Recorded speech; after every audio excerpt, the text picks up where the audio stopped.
নমস্কার বন্ধু, the royal হবি চ্যানেলে আপনাদের সকলকে স্বাগত। দয়া করে আমার চ্যানেলটিকে সাবস্ক্রাইব করুন, আমার ভিডিওটি লাইক করুন আর শেয়ার করুন। আর পাশে যে বেল বাটনটি রাখা আছে অবশ্যই ওটি প্রেস করে দেবেন, তার কারণ আমার সব ভিডিও আপনাদের কাছে সবার আগে পৌঁছানো অত্যন্ত জরুরি। আজ আমি আপনাদের বাইমেটালিক একটা 10 টাকার কয়েনের বিষয়ে ইনফরমেশন দেব।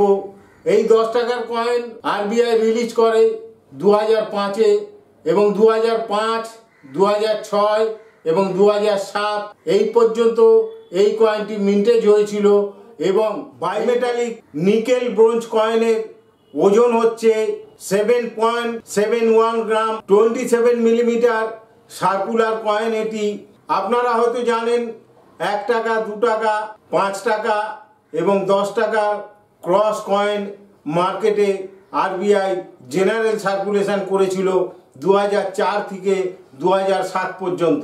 এর মধ্যে আমি আজ এই 10 টাকার যে কয়েনটি আপনাদের দেখাচ্ছি এটি একটি বিশেষ কয়েন।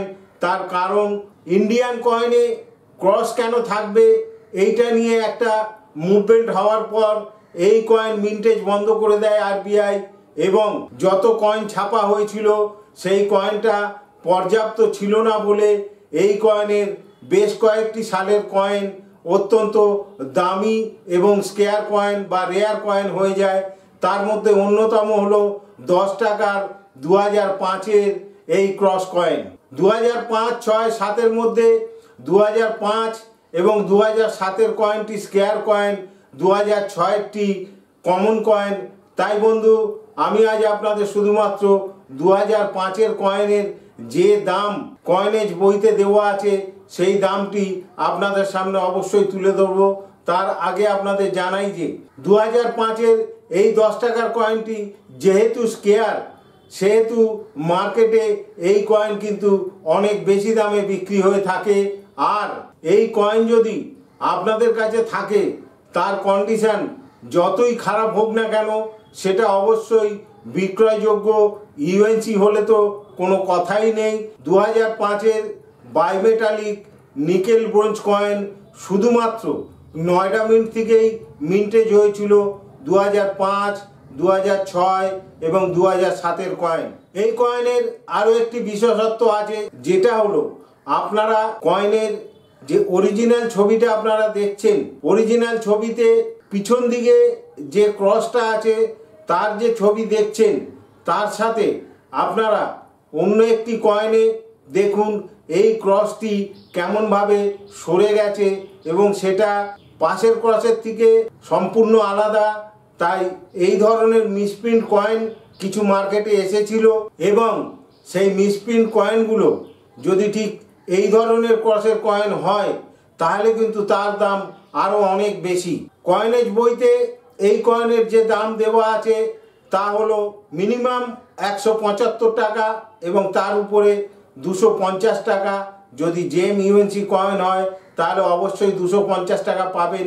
আর এই কয়েন যদি ইউজড কয়েন হয় বা এই কয়েন যদি ড্যামেজ কয়েন হয় তাও কিন্তু মার্কেটে বিক্রি হয় তার কন্ডিশনের ওপরে। কয়েনেজ বইতে যে দাম দেওয়া আছে বর্তমান মার্কেট প্রাইস এর থেকে অনেক বেশি। তাই বন্ধু, যদি 2005-এর 10 টাকার এই ক্রস কয়েন আপনাদের কাছে থাকে তাহলে অবশ্যই আপনারা সেটি বিক্রি করতে পারবেন এবং তার কন্ডিশন যেমনই হোক না কেন সেটা অবশ্যই মিনিমাম অন্তত 70, 80, 100 টাকাতেও বিক্রি হতে পারে। এবং যদি জেম ইউএনসি কয়েন হয় 250 টাকা দাম দেওয়া আছে, তার থেকে অনেক বেশি দামে এই কয়েন বিক্রি হবে। বর্তমানে মার্কেটে এই কয়েনের দাম মিনিমাম 3 থেকে 350 টাকা, 400 টাকাও হতে পারে ইউএনসি কয়েনের। তাই বন্ধু, আপনাদের কাছে এই কয়েন যদি থাকে আর আপনারা যদি সেটি বিক্রি করতে চান, যে কোনো ডিলার বা সেলার যারা এই কয়েন কিনবে তারা কিন্তু কয়েনেজ বইতে যে দাম দেওয়া আছে সেই দামে কিনবে না, তার থেকে অনেক কম দামে কিনে তারা হয়তো বর্তমান মার্কেট প্রাইসে কয়েনটি বিক্রি করবে। এই কয়েন বিক্রির সময় অবশ্যই একটু দরদাম করবেন, তাহলে নিশ্চয়ই কিছু বেশি পয়সা আপনারা বেশি পাবেন। তার কারণ এটি স্কেয়ার কয়েন, খুব কম পাওয়া যায়। নয়ডা মিন্টের 10 টাকার ক্রস কয়েনের দাম বর্তমান মার্কেটে যা চলছে সেটা আমি জানিয়েছি। অতএব আপনাদের কাছে যদি এই কয়েন থাকে আপনারা আমাকেও বিক্রি করতে পারেন। আমি যে প্রাইস বললাম সেই প্রাইজের মধ্যে আমি অবশ্যই কিনবো। মিনিমাম 70 থেকে 80 টাকা বা 100 টাকা, তার উপরে 200, 250, 300 টাকাতেও আমি কন্ডিশনের ওপরে এই কয়েন কিনতে পারি। যে কোনো শনিবার কলকাতা জিপিওতে যে কয়েন বাজার বসে সেখানে অবশ্যই আসতে পারেন এবং এই কয়েন আমাকে দেখালে যদি পছন্দ হয় তাহলে আমি যে দাম বললাম সেই দামে আমি অবশ্যই কিনবো। তো বন্ধু, আজকের মতো এখানে শেষ করছি। সকলকে আমার নমস্কার।